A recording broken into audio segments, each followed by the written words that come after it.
VK exam ഗൈഡിലേക്ക് എല്ലാവർക്കും സ്വാഗതം.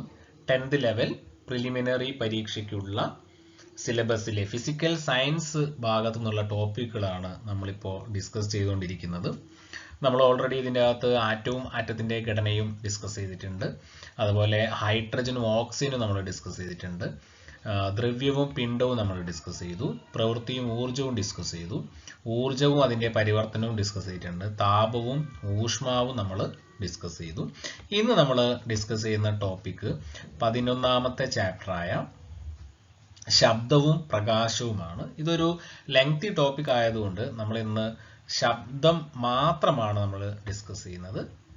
പ്രകാശം നമുക്ക് മറ്റൊരു വീഡിയോ ആയിട്ട് ചെയ്യാം. എന്നാൽ നമുക്ക് ക്ലാസ്സിലേക്ക് പോകാം. ഇന്നത്തെ നമ്മുടെ ടോപ്പിക്ക് ശബ്ദമാണ്, സൗണ്ട്.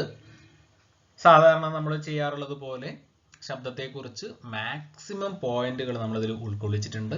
എല്ലാ PSC പരീക്ഷകൾക്കും ഉപകാരപ്രദമാകുന്ന രീതിയിലാണ് നമ്മളിത് തയ്യാറാക്കിയിരിക്കുന്നത്. കൂടാതെ ഇത് SCERT 8th സ്റ്റാൻഡേർഡിലെ സെക്കൻഡ് പാർട്ടിൽ വരുന്ന ഒരു ചാപ്റ്ററാണ് ശബ്ദം. ഈ വീഡിയോയുടെ അവസാനം കുറച്ച് ടെക്സ്റ്റ് ബുക്ക് ഭാഗങ്ങൾ കൂടി ഉൾക്കൊള്ളിച്ചിട്ടുണ്ട്. അതുപോലെ അവസാനം കുറച്ച് പ്രീവിയസ് ക്വസ്റ്റ്യൻസും നമ്മൾ ഉൾപ്പെടുത്തിയിട്ടുണ്ട്. അപ്പോൾ നമുക്ക് തുടങ്ങാം. ശബ്ദത്തെക്കുറിച്ചുള്ള പഠനം അറിയപ്പെടുന്നത് അക്വാസ്റ്റിക്സ് എന്നാണ്. ശബ്ദത്തെക്കുറിച്ചുള്ള പഠനമാണ് അക്വാസ്റ്റിക്സ്. നമുക്കറിയാം ശബ്ദം എന്ന് പറയുന്നത് ഒരു ഊർജരൂപമാണ്. അതുപോലെ ശബ്ദമുണ്ടാകാൻ കാരണം വസ്തുക്കളുടെ കമ്പനം മൂലമാണ്. ശബ്ദം പുറപ്പെടുവിക്കുന്ന വസ്തുക്കളാണ് ശബ്ദ സ്രോതസ്സുകൾ. ശബ്ദ തരംഗങ്ങൾ അനുദൈർഘ്യ തരംഗങ്ങളാണ്. നമുക്കറിയാം രണ്ട് തരം തരംഗങ്ങളാണുള്ളത്, അനുദൈർഘ്യ തരംഗവും അനുപ്രസ്ഥ തരംഗവും. അനുദൈർഘ്യ തരംഗം എന്ന് പറഞ്ഞാൽ ലോഞ്ചിറ്റ്യൂഡിനൽ വേവ്സ്, അനുപ്രസ്ഥ തരംഗം എന്ന് പറഞ്ഞാൽ ട്രാൻസ്വേഴ്സ് വേവ്സ്. ഇവിടെ ശബ്ദ തരംഗങ്ങൾ അനുദൈർഘ്യ തരംഗങ്ങൾക്ക് ഉദാഹരണമാണ്. അനുപ്രസ്ഥ തരംഗങ്ങൾ നമുക്ക് പ്രകാശം പഠിക്കുമ്പോൾ ഡിസ്കസ് ചെയ്യാം. അപ്പോൾ അനുദൈർഘ്യ തരംഗങ്ങളിൽ മാധ്യമത്തിലെ കണങ്ങൾ തരംഗ ചലന ദിശയ്ക്ക് സമാനമായി കമ്പനം ചെയ്യുന്നു. അതായത് മാധ്യമത്തിലെ കണങ്ങൾ തരംഗം ചലിക്കുന്ന അതേ ദിശയിൽ സമാനമായി കമ്പനം ചെയ്യുകയാണ് ചെയ്യുന്നത്. ഇവിടെ അനുദൈർഘ്യ തരംഗത്തിന്റെ ചിത്രം കൊടുത്തിട്ടുണ്ട്, ലോഞ്ചിറ്റ്യൂഡിനൽ വേവ്സ് കൊടുത്തിരിക്കുന്നു.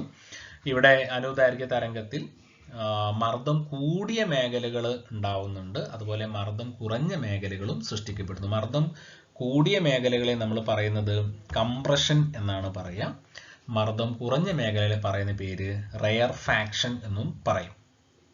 അപ്പോൾ അനുദൈർഘ്യ തരംഗങ്ങളിൽ മർദ്ദം കൂടിയ മേഖലകളുണ്ട്, മർദ്ദം കുറഞ്ഞ മേഖലകളുണ്ട്. മർദ്ദം കൂടിയ മേഖലകളെ പറയുന്ന പേര് കംപ്രഷൻ എന്നും, മർദ്ദം കുറഞ്ഞ മേഖലകളെ പറയുന്ന പേര് റെയർഫാക്ഷൻ എന്നുമാണ് പറയുക. ട്രാൻസ്വേഴ്സ് വേവിനെ കുറിച്ച് നമുക്ക് പ്രകാശം ഡിസ്കസ് ചെയ്യുമ്പോൾ പറയാം. ഇനി ഇവിടെ നമുക്കിത് അവിടെ വേവ് ലെങ്ത് എന്ന് പറയുന്ന ഒരു കാര്യം കൊടുത്തിരിക്കുന്നു. വേവ് ലെങ്ത് എന്ന് പറഞ്ഞാൽ അടുത്തടുത്ത രണ്ട് മർദ്ദം കൂടിയ മേഖലകളോ അല്ലെങ്കിൽ അടുത്തടുത്ത രണ്ട് മർദ്ദം കുറഞ്ഞ മേഖലകളും തമ്മിലുള്ള അകലമാണ് വേവ് ലെങ്ത്. നമ്മൾ വേവ് ലെങ്ത്തിന്റെ മലയാളം തരംഗ ദൈർഘ്യം എന്നാണ് പറയുക. അടുത്തടുത്ത രണ്ട് മർദ്ദം കൂടിയ മേഖലകളോ അല്ലെങ്കിൽ അടുത്തടുത്ത രണ്ട് മർദ്ദം കുറഞ്ഞ മേഖലകളോ തമ്മിലുള്ള അകലമാണ് വേവ് ലെങ്ത് അഥവാ തരംഗ ദൈർഘ്യം. അതുപോലെ ആംപ്ലിറ്റ്യൂഡ് എന്ന് പറഞ്ഞാൽ നമ്മൾ പറയുക ആയതി എന്നാണ്. ആയതി എന്ന് പറയുന്നത് ഒരു തരംഗത്തിന്റെ ഉയരമാണ് ആയതി. അടുത്ത പോയിന്റ്, ശബ്ദത്തിന് സഞ്ചരിക്കാൻ മാധ്യമം ആവശ്യമാണ്. മാധ്യമം എന്ന് പറഞ്ഞാൽ മീഡിയം, അതായത് ജലം, ഗ്ലാസ്, വായു തുടങ്ങിയെല്ലാം മീഡിയമാണ്, മാധ്യമമാണ്. അപ്പോൾ ശബ്ദത്തിന് സഞ്ചരിക്കാൻ മാധ്യമം ആവശ്യമാണ്. അതായത് ശൂന്യതയിൽ കൂടി ശബ്ദത്തിന് സഞ്ചരിക്കാൻ സാധിക്കില്ല. അപ്പോൾ ശൂന്യതയിൽ സഞ്ചരിക്കാൻ കഴിയാത്ത ഊർജ്ജരൂപമാണ് ശബ്ദോർജം. മാധ്യമം മാറുന്നതിനനുസരിച്ച് ശബ്ദത്തിന്റെ വേഗതയ്ക്ക് വ്യത്യാസം വരും. അപ്പൊ മാധ്യമം മാറുന്നതിനനുസരിച്ച് മാറ്റം സംഭവിക്കുന്നത് ശബ്ദ വേഗതയ്ക്കാണ്. അടുത്തത് വായുവിലുള്ള വേഗത. ഇത് ഒരു പ്രീവിയസ് ക്വസ്റ്റ്യൻ ആണ്.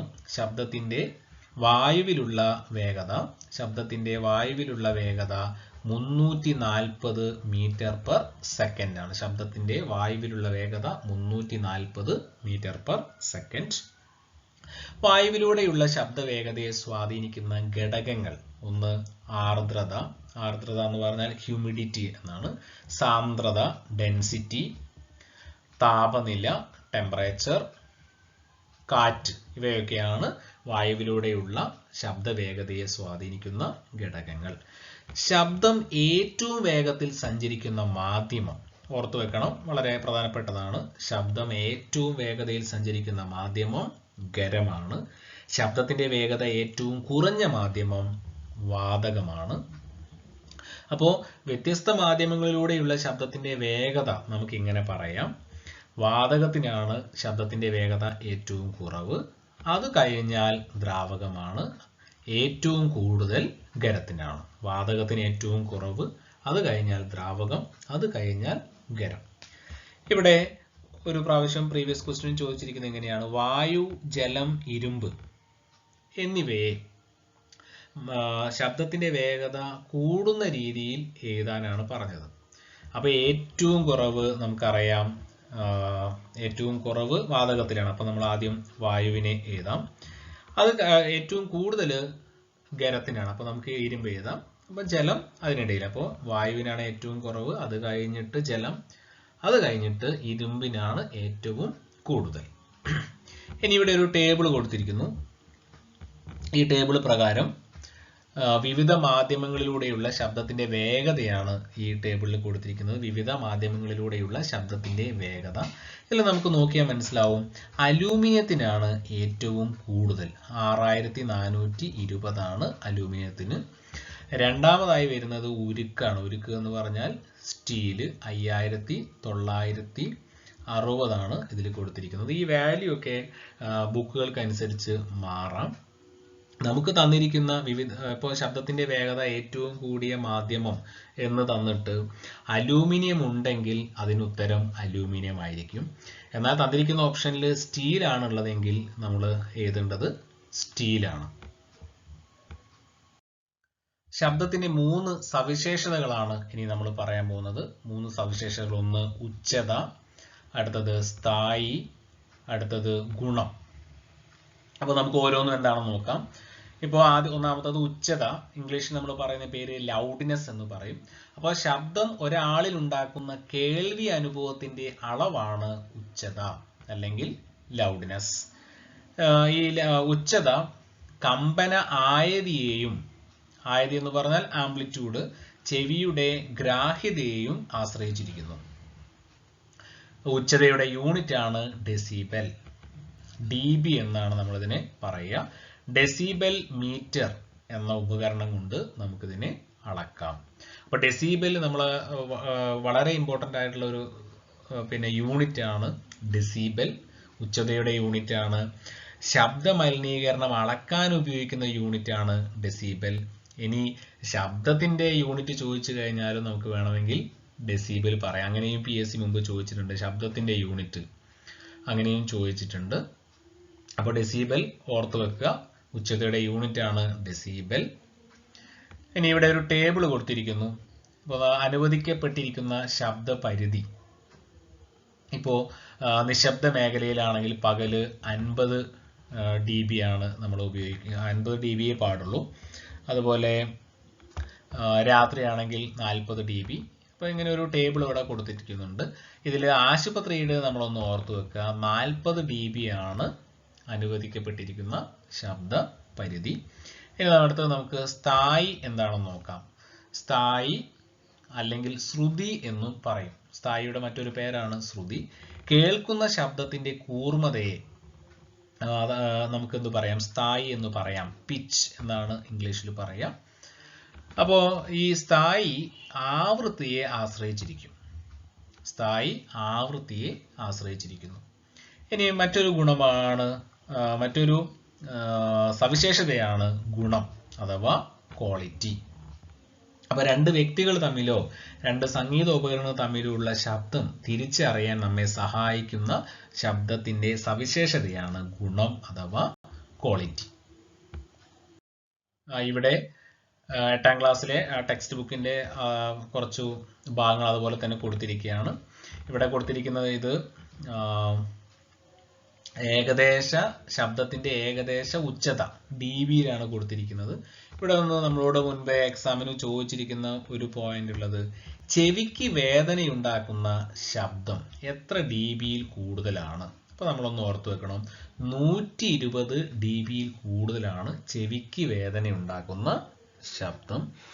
അതുപോലെ തന്നെ 90 dBക്ക് മുകളിലുള്ള ശബ്ദം ശബ്ദ മലിനീകരണത്തിന് ഇടയാക്കുന്നു. അപ്പൊ 2 പോയിന്റുകൾ മാത്രം നമ്മൾ അവിടെ ഒന്ന് ഓർത്തു വെക്കണം. ഇവിടെ അലക്സാണ്ടർ ഗ്രഹാം ബെല്ലിനെ കുറിച്ച് കൊടുത്തിരിക്കുന്നു. അലക്സാണ്ടർ ഗ്രാഹാം ബെല്ലിന്റെ ടെലിഫോൺ കണ്ടുപിടിച്ചു, ആദ്യത്തെ ടെലിഫോൺ കണ്ടുപിടിച്ച കാര്യവും, അതുപോലെ തന്നെ ഉച്ചതയുടെ യൂണിറ്റിന്റെ ഡെസിബൽ എന്ന് പറയുന്ന യൂണിറ്റിനെ കുറിച്ചൊക്കെയാണ് പറഞ്ഞിരിക്കുന്നത്. അപ്പോൾ അതൊന്ന് വായിച്ചു നോക്കിയാൽ മതിയാവും. അടുത്ത പോയിന്റ്, ആവൃത്തി കൂടുമ്പോൾ ശബ്ദത്തിന്റെ കൂർമ്മത കൂടുന്നു. ആവൃത്തി നമുക്ക് പറയാം. അപ്പൊ ഇവിടെ ഓർത്തു വെക്കുക, ആവൃത്തി കൂടുമ്പോൾ ശബ്ദത്തിന്റെ കൂർമ്മത എന്ന് പറഞ്ഞാൽ സ്ഥായിയാണ് അല്ലെങ്കിൽ ശ്രുതി. അപ്പോൾ ആവൃത്തി കൂടുമ്പോൾ ശബ്ദത്തിന്റെ സ്ഥായി കൂടുന്നു. അടുത്തൊരു പോയിന്റ്, നമുക്കറിയാം ശബ്ദ പരീക്ഷണങ്ങൾക്ക് നമ്മൾ സാധാരണ ഉപയോഗിക്കാറുള്ള ഒരു ഇൻസ്ട്രുമെന്റ് ആണ് ട്യൂണിംഗ് ഫോർക്ക്. അപ്പൊ ഈ ട്യൂണിംഗ് ഫോർക്ക് കണ്ടുപിടിച്ചത് ജോൺ ഷോറെ എന്ന് പറയുന്ന ശാസ്ത്രജ്ഞനാണ്. ട്യൂണിംഗ് ഫോർക്ക് കണ്ടുപിടിച്ച ശാസ്ത്രജ്ഞനാണ് ജോൺ ഷോറെ. ഒന്ന് ഓർത്തു വെക്കുക, ട്യൂണിംഗ് ഫോർക്ക് കണ്ടുപിടിച്ച ശാസ്ത്രജ്ഞനാണ് ജോൺ ഷോറെ. ഇനി താഴ്ന്ന സ്ഥായിയിലുള്ള ശബ്ദ തരംഗങ്ങളുടെ കൂട്ടത്തെ നമ്മൾ പറയുന്ന പേര് ബാസ് എന്നാണ്. താഴ്ന്ന സ്ഥായിയിലുള്ള ശബ്ദ തരംഗങ്ങളുടെ കൂട്ടമാണ് ബാസ്. ഉയർന്ന സ്ഥായിയിലുള്ള ശബ്ദ തരംഗങ്ങളുടെ കൂട്ടമാണ് ട്രബിൾ. താഴ്ന്ന സ്ഥായിയിലുള്ള ശബ്ദ തരംഗങ്ങളുടെ കൂട്ടം ബാസ്, ഉയർന്ന സ്ഥായിയിലുള്ള ശബ്ദ തരംഗങ്ങളുടെ കൂട്ടം ട്രബിൾ. ഇനി ഒരു ടേമാണ് ബീറ്റുകൾ എന്ന് പറയും, ബീറ്റുകൾ. അപ്പോൾ ആവൃത്തിയിൽ ചെറിയ വ്യത്യാസമുള്ള 2 വസ്തുക്കൾ ഒരേ സമയം കമ്പനം ചെയ്യുമ്പോൾ അവയുടെ ശബ്ദത്തിൽ ഉണ്ടാവുന്ന ഏറ്റക്കുറച്ചിലുകളാണ് ബീറ്റുകൾ എന്ന് പറയുന്നത്. അപ്പോൾ അതൊന്ന് ഓർത്തു വെക്കുക, ആവൃത്തിയിൽ ചെറിയ വ്യത്യാസമുള്ള 2 വസ്തുക്കൾ ഒരേ സമയം കമ്പനം ചെയ്യുന്നു. അപ്പൊ അങ്ങനെ കമ്പനം ചെയ്യുമ്പോൾ അവയുടെ ശബ്ദത്തിൽ ഉണ്ടാകുന്ന ഏറ്റക്കുറച്ചിലുകളാണ് ബീറ്റുകൾ. ഇനി നമുക്ക് ആവൃത്തി എന്താണെന്ന് നോക്കാം. ഒരു സെക്കൻഡിൽ വസ്തുവിനുണ്ടാവുന്ന കമ്പനങ്ങളുടെ എണ്ണമാണ് ആവൃത്തി അഥവാ ഫ്രീക്വൻസി. ഒരു സെക്കൻഡിൽ വസ്തുവിനുണ്ടാവുന്ന കമ്പനങ്ങളുടെ എണ്ണമാണ് ആവൃത്തി അഥവാ ഫ്രീക്വൻസി. നമുക്കൊരു സൂത്രവാക്യ രൂപത്തിൽ പറയുകയാണെങ്കിൽ ആവൃത്തി സമം ദോലനങ്ങളുടെ എണ്ണം ബൈ സമയം അല്ലെങ്കിൽ കമ്പനങ്ങളുടെ എണ്ണം ബൈ സമയം എന്ന് പറയാം. ആവൃത്തിയുടെ യൂണിറ്റ് ചോദിച്ചാൽ ഹെർട്സ് ആണ്. ഇതൊരു നമ്മുടെ PSCയുടെ പ്രീവിയസ് ക്വസ്റ്റ്യൻ ആണ്. ആവൃത്തിയുടെ യൂണിറ്റ് ആണ് ഹെർട്സ്. ഓർത്തു വെക്കുക, ആവൃത്തിയുടെ യൂണിറ്റ് ഹെർട്സ് ആണ്. ഇനി നമുക്ക് 2 കാര്യങ്ങൾ നോക്കാം. ഒന്ന് സ്വാഭാവിക ആവൃത്തി. സ്വാഭാവിക ആവൃത്തി അഥവാ നാച്ചുറൽ ഫ്രീക്വൻസി എന്ന് പറയും.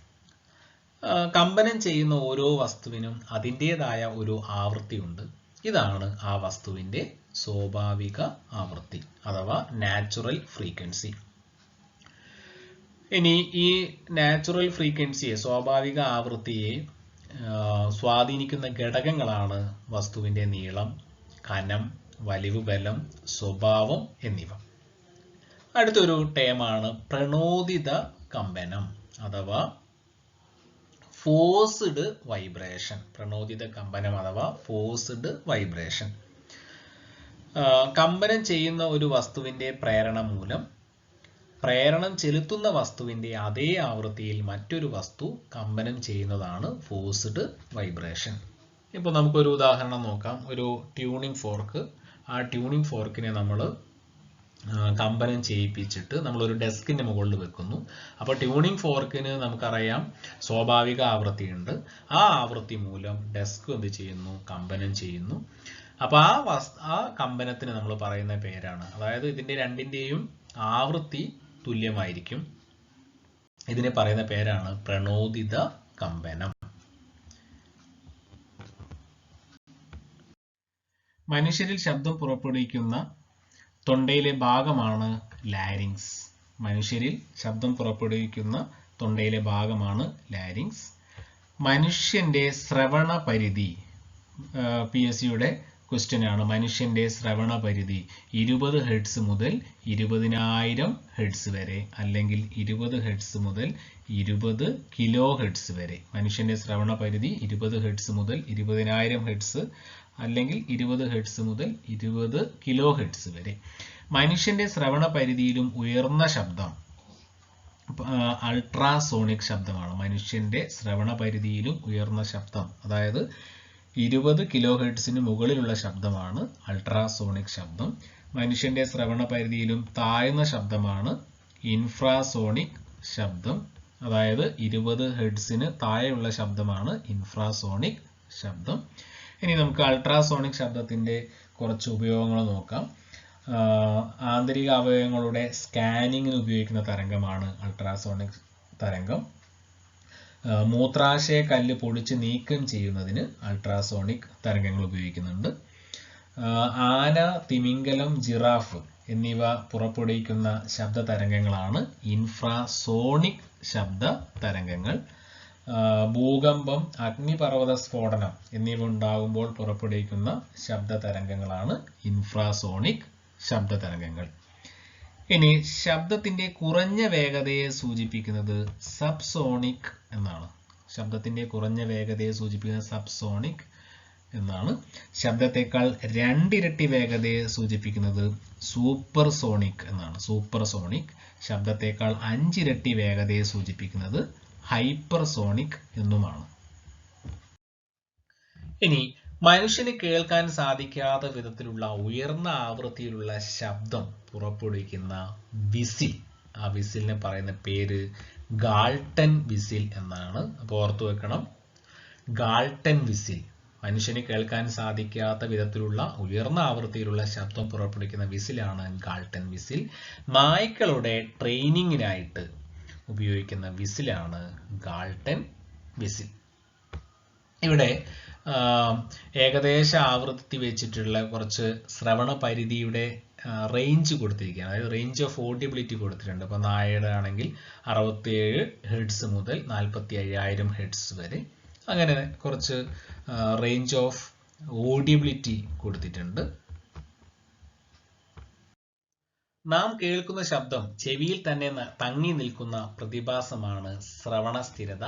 മനുഷ്യന്റെ ശ്രവണ സ്ഥിരത 1/10 സെക്കൻഡ് ആണ്. അതായത് നമ്മളൊരു ശബ്ദം കേൾക്കുന്നു, അപ്പോൾ ആ ശബ്ദം 1/10 സെക്കൻഡ് സമയത്തേക്ക് നമ്മുടെ ചെവിയിൽ തന്നെ തങ്ങി നിൽക്കും. ആ പ്രതിഭാസം അറിയപ്പെടുന്നത് ശ്രവണ സ്ഥിരത അഥവാ പെർസിസ്റ്റൻസ് ഓഫ് ഓഡിയബിലിറ്റി എന്നാണ്. പെർസിസ്റ്റൻസ് ഓഫ് ഓഡിയബിലിറ്റി അഥവാ ശ്രവണ സ്ഥിരത. കണ്ണിന്റെ ഇങ്ങനത്തെ ഒരു പ്രതിഭാസമുണ്ട്, അതിന് പറയുന്ന പേര് വീക്ഷണ സ്ഥിരത അഥവാ പെർസിസ്റ്റൻസ് ഓഫ് വിഷൻ എന്നാണ്. അത് 1/16 സെക്കൻഡ് ആണ്. ഇവിടെ ശ്രവണ സ്ഥിരത 1/10 സെക്കൻഡ് ആണ്. അടുത്ത പോയിന്റ്, ശബ്ദം ഒരു പ്രതലത്തിൽ തട്ടി പ്രതിഫലിക്കുന്ന പ്രതിഭാസം അറിയപ്പെടുന്നത് പ്രതിധ്വനി എന്നാണ്. പ്രതിധ്വനി അഥവാ എക്കോ. പ്രതിധ്വനി അഥവാ എക്കോ. അതായത് ശബ്ദം ഒരു പ്രതലത്തിൽ തട്ടി വ്യക്തമായി കേൾക്കുന്ന തരത്തിൽ പ്രതിഫലിച്ച് കേൾക്കുന്നതാണ് പ്രതിധ്വനി അഥവാ എക്കോ. ഈ എക്കോ ഉണ്ടാക്കാൻ ആവശ്യമായ ദൂരപരിധിയാണ് 17 മീറ്റർ. അപ്പോൾ ഒരാൾ ഒരു ശബ്ദം ഉണ്ടാക്കുന്നു, ആ ശബ്ദം തൊട്ടടുത്തുള്ള കുന്നിലോ അങ്ങനെ എന്തെങ്കിലും ഉയർന്നു നിൽക്കുന്ന ഒരു സ്ഥലത്ത് തട്ടി തിരിച്ച് വീണ്ടും അയാൾ കേൾക്കുക, അതിനെയാണ് നമ്മൾ എക്കോ എന്ന് പറയാം. അങ്ങനെ എക്കോ ഉണ്ടാക്കാൻ ആവശ്യമായ കുറഞ്ഞ ദൂരപരിധിയാണ് 17 മീറ്ററിന് മുകളിൽ. പ്രതിധ്വനിയെ കുറിച്ചുള്ള പഠനമാണ് കാറ്റക്കോസ്റ്റിക്സ്. അപ്പോൾ ഈ പ്രതിധ്വനി ഉണ്ടാക്കാൻ ആവശ്യമായ ദൂരപരിധി നമ്മുടെ PSCയുടെ പ്രീവിയസ് ക്വസ്റ്റ്യൻ ആണ്. ഇനി ഞാനിവിടെ ഒരു സൂത്രവാക്യം കൂടി കൊടുത്തിട്ടുണ്ട്. ഇത് ആവശ്യമുണ്ടെങ്കിൽ മാത്രം പഠിച്ചാൽ മതി. LP UP ടീച്ചറിന് വേണ്ടിയുള്ള മുൻ വർഷ ചോദ്യങ്ങളിൽ ഇത് ഉപയോഗിച്ചുള്ള ഒരു പ്രോബ്ലം ഉണ്ടായിരുന്നു. അതുകൊണ്ട് മാത്രമാണ് ഇത് ഇവിടെ ഉൾപ്പെടുത്തിയത്. ആവശ്യമുണ്ടെങ്കിൽ മാത്രം പഠിച്ചാൽ മതി. അതായത് ഈ പ്രതിധ്വനി ഉണ്ടാക്കാൻ ആവശ്യമായ ദൂരപരിധിയുമായിട്ട് ബന്ധപ്പെട്ട ഒരു സൂത്രവാക്യമാണ്. സൂത്രവാക്യം വളരെ സിമ്പിളാണ്. വേഗത സമം ദൂരം ബൈ സമയം, അതാണ് ഈ സൂത്രവാക്യം. ഇവിടെ വേഗത എന്ന് പറയുന്നത് ശബ്ദത്തിന്റെ വേഗതയാണ്. നമുക്കറിയാം 340 മീറ്റർ പെർ സെക്കൻഡ് ആണ്. ഇനി ദൂരം എന്ന് പറയുമ്പോൾ നമ്മൾ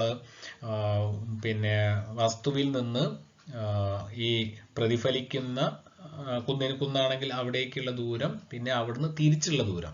അപ്പോൾ രണ്ട് ദൂരവും കൂടി നമ്മൾ എടുക്കണം. അതുകൊണ്ടാണ് 2D എന്ന് എടുത്തിരിക്കുന്നത്. T എന്ന് പറയുന്നത് സമയമാണ്. ആവശ്യമുണ്ടെങ്കിൽ മാത്രം നോക്കിയാൽ മതി. അടുത്ത രണ്ട് പോയിന്റുകളാണ്. ഒന്ന് അനുരണനവും, അടുത്തത് അനുനാദവും. അനുരണനത്തിന് നമ്മൾ ഇംഗ്ലീഷിൽ പറയുന്ന പേര് റിവർബ്രേഷൻ എന്നാണ്. റിവർബ്രേഷൻ ശബ്ദം വിവിധ വസ്തുക്കളിൽ തട്ടി ആവർത്തിച്ചുണ്ടാകുന്ന പ്രതിപതനമാണ് അനുരണനം. ഇങ്ങനെയും പറയാം, ശബ്ദത്തിന്റെ ആവർത്തന പ്രതിപതനത്തിന്റെ ഫലമായി ഉണ്ടാകുന്ന മുഴക്കമാണ് അനുരണനം. അങ്ങനെയും നമുക്ക് പറയാം. മറ്റൊന്ന്, കമ്പനം ചെയ്യുന്ന വസ്തുവിന്റെ സ്വാഭാവിക ആവൃത്തിയും പ്രണോദിത കമ്പനത്തിന് വിധേയമാവുന്ന വസ്തുവിന്റെ സ്വാഭാവിക ആവൃത്തിയും തുല്യമാകുമ്പോൾ ആ രണ്ട് വസ്തുക്കളും അനുനാദത്തിലായിരിക്കും എന്ന് നമുക്ക് പറയാം. അനുനാദം അഥവാ റെസൊണൻസ്. അപ്പോൾ ഒരു പ്രതിഭാസമാണ് കമ്പനം ചെയ്യുന്ന ഒരു വസ്തുവിന്റെ സ്വാഭാവിക ആവൃത്തിയും പ്രണോദിത കമ്പനത്തിന് വിധേയമാവുന്ന വസ്തുവിന്റെ സ്വാഭാവിക ആവൃത്തിയും തുല്യമാകുമ്പോൾ അവയ്ക്കിടയിൽ സംഭവിക്കുന്ന ഒരു പ്രതിഭാസമാണ് അനുനാദം അഥവാ റെസൊണൻസ് എന്ന് പറയും. അപ്പോൾ ഒന്ന് രണ്ട് ഉദാഹരണങ്ങൾ പറയുമ്പോൾ ക്ലിയർ ആയിക്കൊള്ളും. ഇടിമിന്നൽ ഉണ്ടാകുമ്പോൾ ജനൽ കമ്പികൾ വിറകൊള്ളുന്നത് അനുനാദം എന്ന പ്രതിഭാസം മൂലമാണ്. അതുപോലെ ഒരേ നീളമുള്ള പെൻഡുലങ്ങൾ ഒരേ ആയതിയിൽ ദോലനം ചെയ്യാൻ കാരണം അനുനാദം കൊണ്ടാണ്. മറ്റൊന്ന്, തൂക്കുപാലത്തിലൂടെ പട്ടാളക്കാരെ മാർച്ച് ചെയ്തു പോകാൻ അനുവദിക്കാത്തതിന് കാരണവും അനുനാദമാണ്. അപ്പോൾ ആ കാര്യങ്ങളൊക്കെ ഒന്ന് ഓർത്തു വെച്ചാൽ മതിയാവും.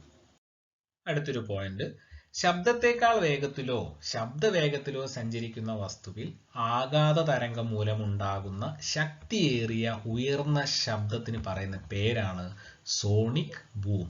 ശബ്ദത്തെക്കാൾ വേഗത്തിലോ ശബ്ദവേഗത്തിലോ സഞ്ചരിക്കുന്ന വസ്തുവിൽ ആഘാത തരംഗം മൂലമുണ്ടാകുന്ന ശക്തിയേറിയ ഉയർന്ന ശബ്ദത്തിന് പറയുന്ന പേരാണ് സോണിക് ബൂം.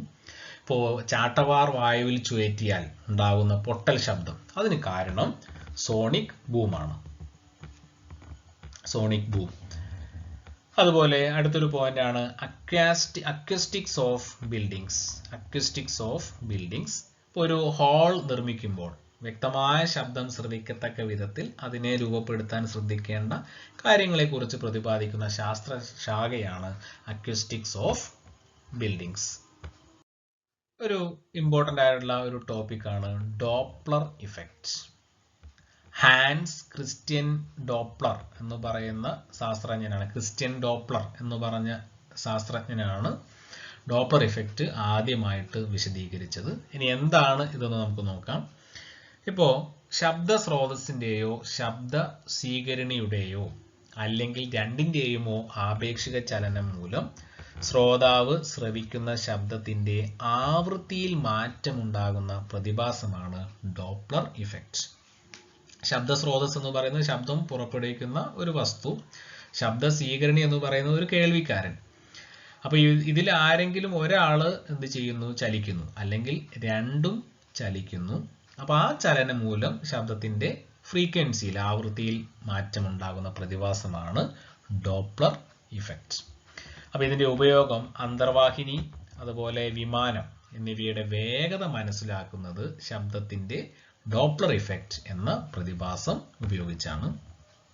അപ്പോൾ നമ്മൾ ശ്രോതാവിലേക്ക് അടുക്കുമ്പോൾ ശബ്ദത്തിന്റെ ആവൃത്തി കൂടുകയും ശ്രോതാവിൽ നിന്ന് അകലുമ്പോൾ ശബ്ദത്തിന്റെ ആവൃത്തി കുറയുകയുമാണ് ചെയ്യുക. അൾട്രാസോണിക് തരംഗങ്ങൾ ഉപയോഗിച്ച് വഴിയിലെ തടസ്സങ്ങൾ തിരിച്ചറിയാൻ സഹായിക്കുന്ന പ്രതിഭാസമാണ് എക്കോ ലൊക്കേഷൻ. എക്കോ ലൊക്കേഷൻ ഉപയോഗിച്ച് ഇരപിടിക്കുന്ന ജീവിയാണ് വവ്വാൽ. നമുക്കറിയാം വവ്വാൽ ഇരപിടിക്കുന്നത്. അപ്പോൾ അൾട്രാസോണിക് തരംഗങ്ങളാണ് ഉപയോഗിക്കുന്നത്. അങ്ങനെ വഴിയിലെ തടസ്സങ്ങളൊക്കെ തിരിച്ചറിയും. ആ സഹായിക്കുന്ന പ്രതിഭാസമാണ് എക്കോ ലൊക്കേഷൻ. എക്കോ ലൊക്കേഷൻ ഉപയോഗിച്ച് ഇരപിടിക്കുന്ന ഒരു ജീവിയാണ് ചോദിക്കുന്നതെങ്കിൽ അത് വവ്വാലാണ്.